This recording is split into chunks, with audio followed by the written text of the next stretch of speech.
সকাল সকাল উঠে ফজরের নামাজ পড়েই চলে গেলাম বাজারে। বাজার থেকে বাজার করে এনে বাসায় এসে রান্না করে মেয়েকে নিয়ে গেলাম পরীক্ষা দেওয়ানোর জন্য মাদ্রাসায়। সো হ্যালো এভরিওয়ান, কেমন আছেন আপনারা সবাই? আশা করছি সবাই অনেক বেশি ভালো আছেন। আলহামদুলিল্লাহ, আমিও ভালো আছি। কি বাজার করলাম, কি রান্না করলাম সবটাই থাকছে এই ব্লগে। চলুন শুরু করা যাক। রেডি হয়ে বাসার থেকে বেরিয়ে ভ্যানে করে চলে আসলাম বাজারে। বাজারে এসেই মেয়ের চোখ আখের দিকে, তো এখান থেকে আমি কয়েকটা আখ নিয়ে নিলাম। এরপরে এসে এখান থেকে পেঁয়াজ নিয়ে নিলাম। এটা কিন্তু গ্রামের বাজার। গ্রামের বাজারগুলোতে এভাবেই মাটিতে পাটি বা মাদুর বিছিয়ে সবজি বিক্রি করে। এখানে উনি নতুন বস্তা খুলতেছিল, এই পেঁয়াজগুলো ভালো ছিল না, তাই আমরা বললাম নিচে যেই পেঁয়াজগুলো আছে ওই পেঁয়াজগুলোই যেন আমাদের দেয়। তো ওখান থেকে আমরা পেঁয়াজ নিয়ে নিচ্ছিলাম। তো পেঁয়াজ নেওয়া হয়ে গিয়েছে। এবার সামনে দেখি বিলের শাপলা ফুল, একজন চাচা ভ্যানে করে বিক্রি করছিল।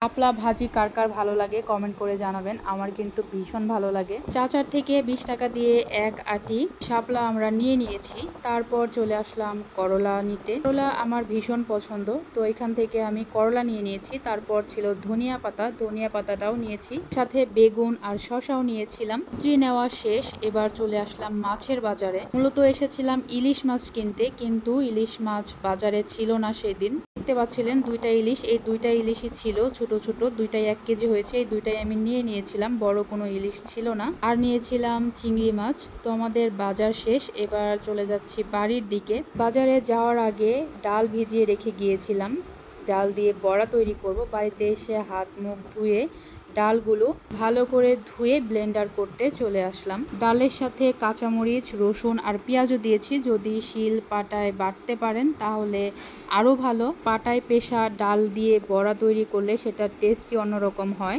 আসলে আমার কাছে সময় ছিল না, তাই আমি ব্লেন্ডারে পেস্ট করে নিচ্ছি। খুব তাড়াতাড়ি এই ব্লেন্ডারটা দিয়ে ব্লেন্ড হয়ে যায়, একদম দেখতে পাচ্ছেন মিহি গুঁড়ো হয়ে গিয়েছে। আসলে এতটা ভর্তা না করলেও চলবে, আর একটু দানা দানা মতো থাকলে সেটা দিয়ে বড়া তৈরি করলে আরও বেশি মজা লাগে। আমার বড়ার যে পেস্টটা এটা একটু বেশি মিহি হয়ে গিয়েছে। যাই হোক, তো এখানে আমি বড়া তৈরি করার জন্য নিয়েছি কুমড়ো পাতা। কুমড়ো পাতার বড়া আমাদের ধামরাইতে কিন্তু খুবই বিখ্যাত।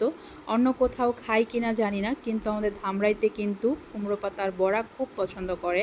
বিশেষ করে আমার তো কুমড়ো পাতার বড়া একদম ফেভারিট, খুবই ভালো লাগে। কুমড়োর দিন আসলে আমি এই পাতাটা দিয়ে বড়া মাঝে মাঝেই বানিয়ে খাই, খুবই ভালো লাগে। তা ছিঁড়ে সুন্দর করে ধুয়ে পাতার প্রত্যেকটা পাশে আমি ডাল স্প্রেড করে নিচ্ছি। খুবই সহজ ডালের বড়া তৈরি করা। যদি কেউ খেয়ে থাকেন এভাবে ডালের বড়া, অবশ্যই কমেন্ট করে জানাবেন। তো দেখতে পাচ্ছেন আমি বড়াগুলো একে একে তৈরি করে নিয়েছি।